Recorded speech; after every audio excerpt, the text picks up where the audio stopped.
Third वाले question में देकर रखा है कि अभाज्य गुणनखंड विधि के द्वारा निम्नलिखित पूर्णांकों के एलसीएम और एचसीएफ ज्ञात कीजिए।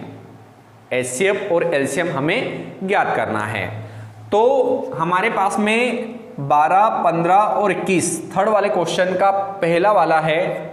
12, 15 और 21 सबसे पहले हम 12 का गुणनखंड निकाल लेंगे। 12 का गुणनखंड क्या जाएगा, 2 दूनू 4 और 4 3 12। एक इसके गुणनखंड हो गए 12 के, शायद इतनी सरल आपको आते होंगे, आपने निकाल लेना। 15 का निकाल देता हूँ, 3 और 5 15, ये भी बहुत सरल है। और 21 3 7 21, ये हमने गुणनखंड इनके निकाल लिए हैं। अब इन्होंने कहा कि इसका एचसीएफ ज्ञात करना है। एचसीएफ ज्ञात करना है कौन सी संख्या, सारी संख्या हम सेम है। देखो 3 यहां पर भी है, 3 यहां पर भी और 3 यहां पर भी है, ठीक है। तो हमारा एचसीएफ क्या आ जाएगा, 3 आ जाएगा। अब हमें निकालना है एलसीएम। एलसीएम निकालने के लिए क्या करेंगे, ध्यान रखना कि जो हमारा एचसीएफ आया है 3, ठीक है, किसी भी ये 3 है उसको छोड़ देना है। क्या ले लेंगे हम, सबसे पहले 2 गुणित 2, हमारे एचसीएफ क्या है 3, तो कोई सा भी एक 3 लेना, चाहे इसको ले सकते हो, चाहे इसको, या चाहे इसको ले सकते हो। तो मैंने यहाँ पर पहले 3 लिख देता हूँ। अब इनको हटा देना है, बाकी 3 होन को 5 और 7 लिख देता हूँ। 5 और 7 लिख दिया है। आ रहा समझ में। देखो बाबू, जो एचसीएफ अपना 3 आया था, कोई सा भी एक 3 आपको एलसीएम में लिखना है, बाकी छोड़ देना है, ठीक है। जैसे इन दोनों तीनों को हमने छोड़ दिया है। अब आपस में गुणा कर लो, 2 दूनी 4, 4 3 12, और 12 का पहाड़ा यदि 5 बार लेंगे तो 60, और 60 का पहाड़ा यदि हम 7 बोल लेंगे, 7 6 42, तो ये अपने पास में इसका आंसर आ जाएगा 420। ये हमारे पास में तीसरे क्वेश्चन का फर्स्ट वाला हल होता है। अब इसको आप अच्छे से देख लीजिए और उसको उतार लीजिए। अब हम देखते हैं नेक्स्ट की ओर। नेक्स्ट सवाल हमारे पास में है 17, 23 और 29। क्या है, 17, 23 और 29। अब इनके अपन गुणनखंड निकालना है, 17, 23, 29। देख लीजिए इसे, जैसे 17 है, 17 कौन से फाड़े में आता है, 17 के ही फाड़े में आता है, तो 17 एकम 17, ठीक है। तो 17 का गुणनखंड हो जाएगा 17, ठीक है। 23 भी किसी फाड़े में नहीं आता है, ठीक है। तो 23 का भी गुणनखंड क्या हो जाएगा, 23। अब आता है 29 भी किसी पहाड़े में नहीं आता है, तो उसका गुणनखंड हो जाएगा 29, ठीक है। ये इनके गुणनखंड यही निकलेंगे, ठीक है।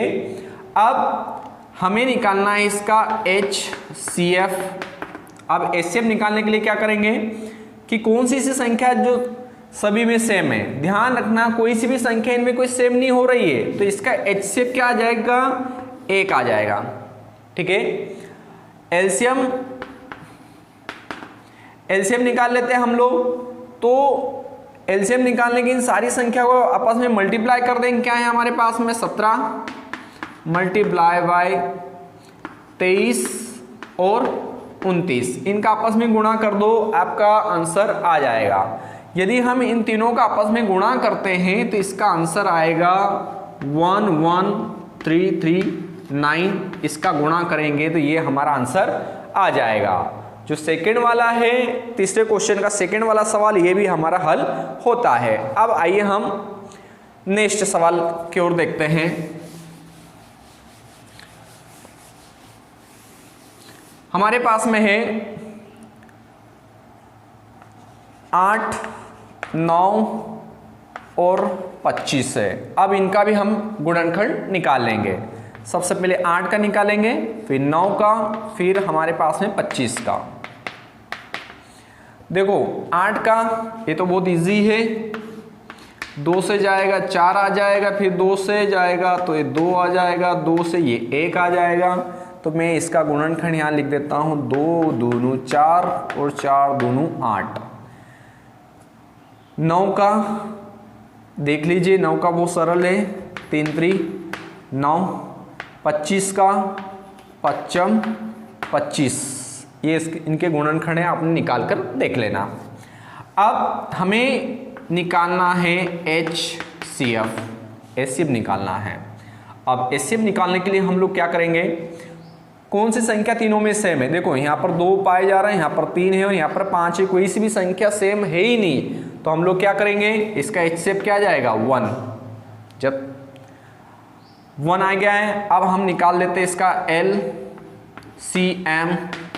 LCM निकालने के लिए हम लोग क्या करेंगे, सारी संख्याओं का मल्टीप्लाई कर देंगे। क्या है अपने पास में 2 2 2 3 3 5 5, ये सारी संख्याओं का मल्टीप्लाई कर दीजिए। इधर देख लेना आप लोगों ने। देखो इसका शॉर्टकट आंसर लाने के लिए मैं बताऊंगा आप लोगों को। जैसे 2 का गुणा हमने 5 में किया तो कितना आ गया 10, और इस 2 का गुणा हम 5 में करेंगे तो क्या हो जाएगा 10। जब 10 में 10 का गुणा करेंगे तो क्या आ जाएगा 100। अब फिर उस 100 का गुणा यदि हम 2 में करेंगे तो हो जाएगा 200। उस 200 का गुणा यदि हम 3 में करेंगे तो हो जाएगा 600, और उस 600 का गुणा यदि हम फिर इस 3 में करेंगे तो हो जाएगा आपका 1800।